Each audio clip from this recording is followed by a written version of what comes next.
Toronto and Niagara Falls are Ontario's biggest attractions for their brash and splash, but you won't regret putting smaller towns on your travel itinerary. Ontario's most charming small towns convey unique aspects of the country's history and character, giving visitors to the region a fuller Canadian experience. They also have more intimate accommodation, often in scenic and historic buildings, such as the Millcroft Inn, a former grain mill in the rolling hills of Caledon, or the Prince of Wales, a vintage hotel in Niagara-on-the-Lake.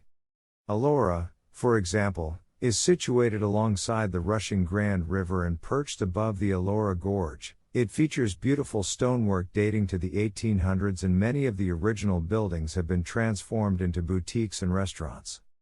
Dundas is a delightful village set in a deep valley, a geographic positioning that has saved it from the urban sprawl afflicting so many other towns. Its main drag is well worth a wander for its galleries, shops, and local fare.